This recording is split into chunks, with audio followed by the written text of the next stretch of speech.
This program, of course, is presented by Pro Wrestling Illustrated, the most widely read, widely sold, and respected wrestling magazine in the world today.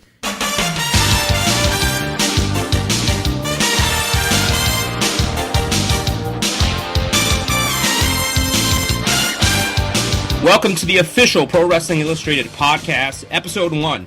I'm your host, PWI senior writer Al Castle, joined by fellow senior writer, more senior writer, super senior, Dan Murphy. How are you, Dan? You make me feel like a very old man that way, super senior writer, my God. Well, if people could see you and see the beard, they'd see that you are starting to look like an old man. Yeah, there's a lot of gray coming in there. Yeah, I understand. I resemble that remark. It's great. You're a Buffalo guy. You're forgiven, right? Don't you have like 8 feet of snow outside your door right now? Not now, but give it until this afternoon. It's entirely possible things can change by then. Anyway, it's good to have you on, Dan. This has been a long time in the making. The PWI podcast is something that Dan and I and publisher Stu Sachs have talked about doing for a long time, well over a year. We finally got our heads together, got everything together, and we hope to be able to bring this to you pretty regularly.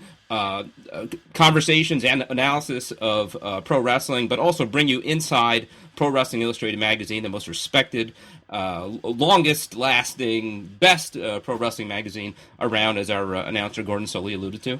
It's exciting, isn't it, Dan? It really is. I think that this is a great new era of new media. We've already had the PWI website, and we did the blog. We've done Twitter, and this is just another way to continue to kind of grow from traditional print media into other ways to reach out to fans, and just other ways to kind of follow a sport that's always changing with different media that's also always changing. Yeah, and, I know there's loads of wrestling podcasts out there, and I think that was one of our concerns in putting this together. But what we hope and we expect is that we'll be doing something different because of the magazine, and that's what we want to do. I mean, as I said, I want to bring readers into the magazine. We're going to give them some background and analysis of some of the pieces that we've put together. Interviews from some of the stars who are interviewing the magazine.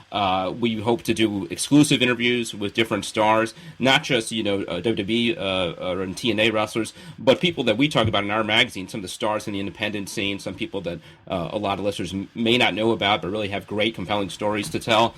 And then there's us. I mean, you'll hear from us. You'll hear from other writers. You'll hear from the great Stu Sachs. I hope to be able to bring some names from the past on. I'd love to get Eddie Elmer on. That's one of my folk heroes. He is very good. Yeah. It'd be interesting. I mean, I know he's distanced himself from wrestling in the past, but you never know. He's a colorful guy. We might be able to get him on the line. Yeah. And also just talk current events. That at the end of the day, I think that's what people want to hear. It's our analysis of what's going on. A really good opportunity, I think, with this podcast is, I know that, you go to a lot of shows, I'm at a lot of shows, we meet a lot of people, and people always want to know kind of the secrets behind the scenes. They want to know how we come up with a PWI 500, how do we female 50, whatever happened to this wrestler or this writer, or just a variety of questions about how the magazine works and how we choose to kind of cover what we cover or include what we do, or and I think that this can kind of let people behind the curtain a little bit, let them know how we kind of put the magazines together, for lack of a better term, and how we approach the wrestling, and how we kind of use, I guess, in a sense, traditional journalism with the world of pro wrestling, and kind of walk that interesting line that we do in covering sports entertainment or pro wrestling. So I think that this podcast can kind of make that a little bit more clear, and open some doors and change perceptions in some cases, and let people know what we do. Yeah, absolutely. And to that end, I'm glad you mentioned it. We want this to be kind of a two-way conversation, so we created a new email account, PWI Podcast at Outlook.com. Any questions for us, any suggestions, what you like, what you don't like, what you'd like to hear more of, please send them our way. And to Dan's point, yeah, I do think part of this is just about letting people know we're still here, we're still doing important work. Pro Wrestling Illustrated For my money, for your money, is still the best, most respected wrestling publication out there today, and we're still very relevant. I mean, I always kind of get a kick when I hear some podcast or some interview, and inevitably you hear about the glory days, or you hear things like, "Oh, are they still around?" That kind of thing. Yes, we're still around.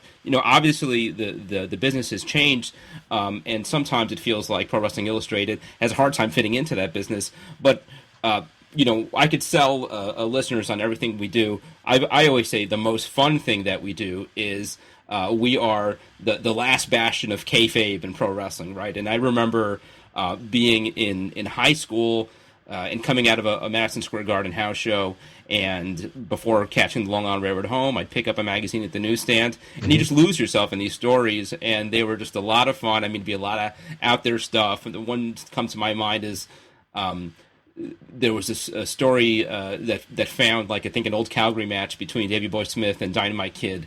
And it was like this shocking exclusive, That's Dynamite right. Kid and the Davey night Boy the Smith Bulldogs once wrestled each other. Yeah. And, is there still some heat there? There's still some bad blood between these two.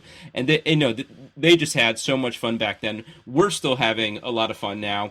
But beyond that, I mean, you mentioned stuff like the PWI 500, the Female 50, the PWI poll, the year-end awards that are coming up. Yep. These are, destination pieces that I think people absolutely should check out, even when I wasn't subscribing as a kid and, I didn't have a lot of money and that kind of thing. I was always sure to pick up the 500, to pick up the year-end award. I'd save my pennies for those, and it was like a big deal when they would drop on newsstands. And for a good reason. A lot of work goes into those pieces, a lot of thought. Obviously they create a big conversation. Certainly things like the 500 and the Female 50 always create a big debate. And the point is, we're still doing a lot of good work, hard work. The great photos that have always been a reason to pick up the magazine. We're still running some of the best photographers in pro wrestling. Huge projects that are not regular projects, but Stu's great at just coming up with these things and then assigning them to us. And I remember ranking last year everybody in the Undertaker streak, from kind of his hardest opponent to his easiest opponent. That was a lot of fun, and it became especially timely because the streak ended last year. And I remember, again, I did a few years back, you think of those special kind of one-offs that are really unique to PWI these days. I had to do a story similar on the overall one-loss records of everyone who's ever competed at WrestleMania. I remember that, yeah. And did it in alphabetical order. So you go through everybody's in battle royals and everything else, and include all those, which is great because it's fun. I mean, you don't do that every month or every issue or anything like that, obviously. But in terms of specials, you can't necessarily find something like that anywhere else. That's got the photos, it's got the the insight, the thought process behind it. So there's still a lot of opportunities where PWI can deliver something that's fresh and different that you won't find on, other online sources or other spots.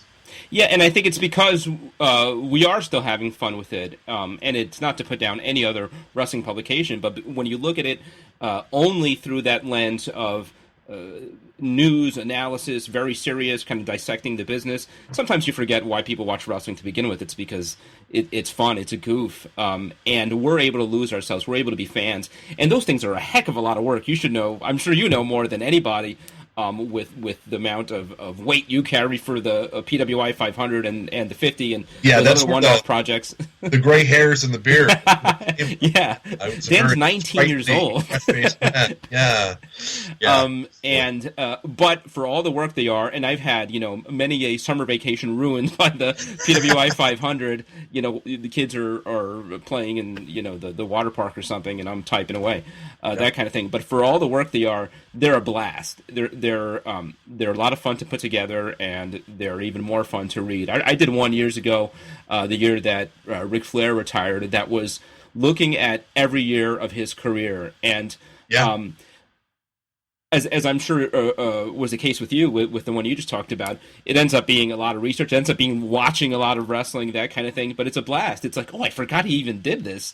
And to go year through year for a guy like Ric Flair, who had a 30-something year career at the time, was a lot of work, but also a lot of fun. And I'm sure for the people who picked it up, it's a fun read. And nobody's doing work like that anymore, No, and that's a great thing too. Is that especially in this era, and I mean, we're doing a podcast today, the first of many. There's YouTube, there's the internet, and what you can do is when you're researching, for example, I remember when I started doing bios and write-ups for the PWI 500, I don't know, 12, 13 years ago maybe, we had a lot of videotapes that were sent to us. We had big boxes full of letters and photos, 8x10s, and all the stuff that we weed through. We still get some of that, but now you can go to YouTube, you can cross-reference, you can find people's matches, you can go to Dailymotion, and all of a sudden you can find, what's going on in Puerto Rico and Mexico and Japan at your fingertips, which is incredible if you're a true wrestling fan.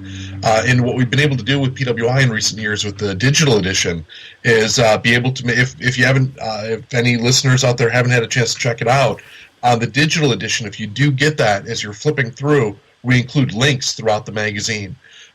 So certain spots you'll see maybe a snippet from an interview that we've done, maybe a link to a YouTube match, other things that we have on there. So we try to incorporate some of that new media feel and what's available with the traditional print with our online product, which, again, pretty unique and very cool. Yeah. At the end of the day, we're a magazine. It's what we're most proud of. It's what we work hardest on. We've been in business for 36 years, and you should definitely go check us out. PWI publishes 8 times a year. And in fact, as we're talking about this, you don't hear this too much. The rates are going down. The cost of a newsstand issue is going to drop down to $6.99. Thank you, Obama. $20.97 for 6 issues if you subscribe. That's half off. That's $3.50 an issue. That's like what I used to pay, again, back in high school almost. How many things can you say that about? $39.99 for 12 issues. That's an even deeper discount. And the digital version that you mentioned is even less. So you could get 6 issues for $15.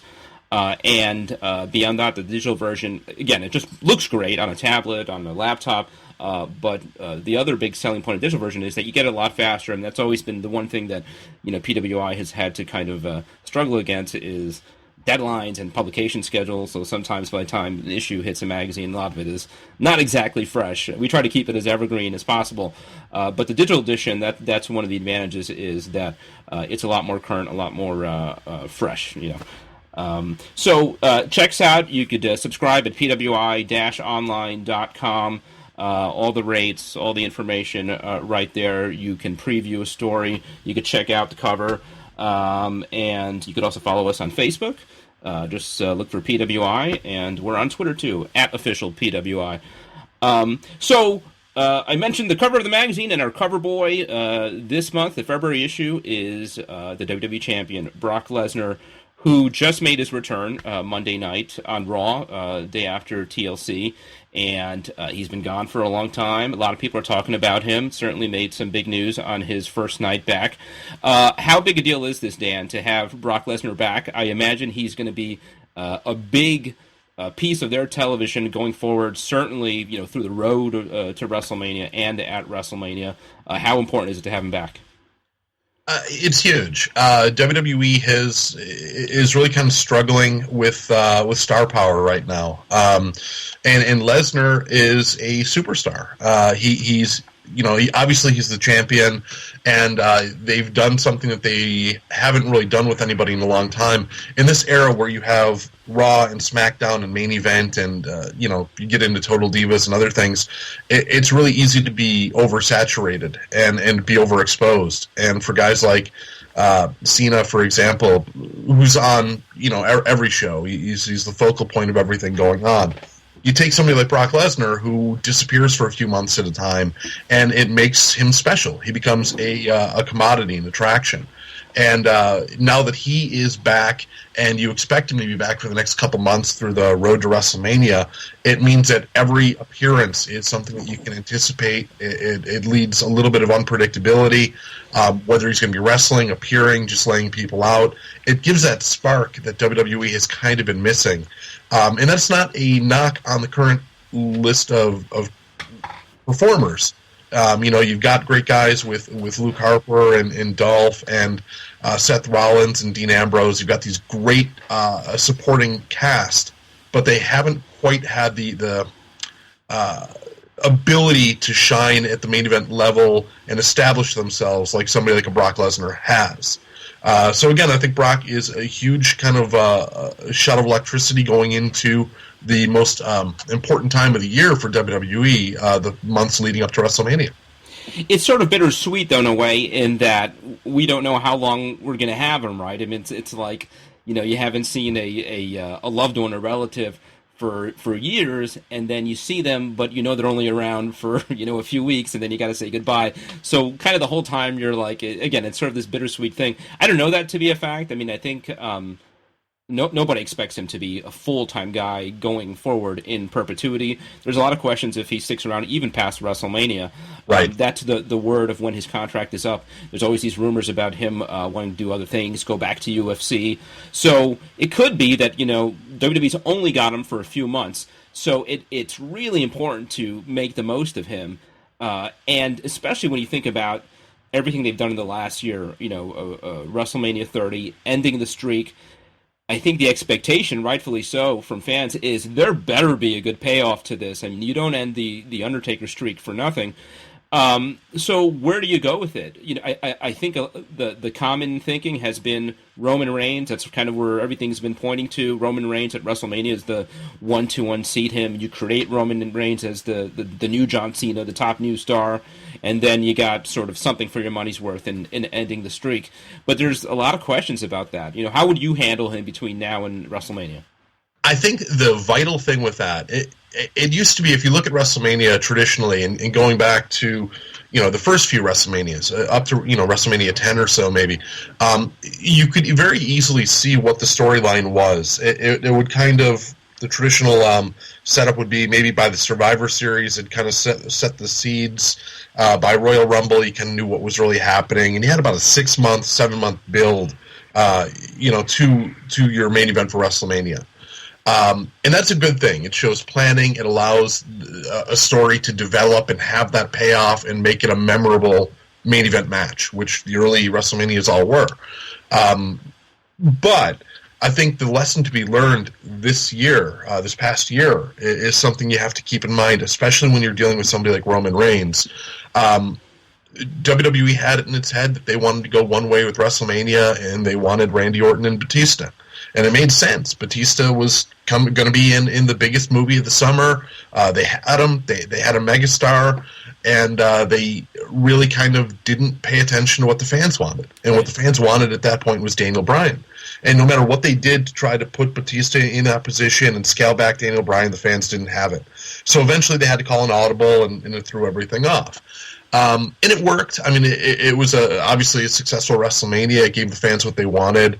But I think the problem is if you get locked into thinking, okay, let's put it in ink, Brock Lesnar against Roman Reigns at WrestleMania, you have to kind of gauge the fan reaction. We're already seeing after TLC there was a little bit of a backlash against Roman Reigns for kind of his delivery.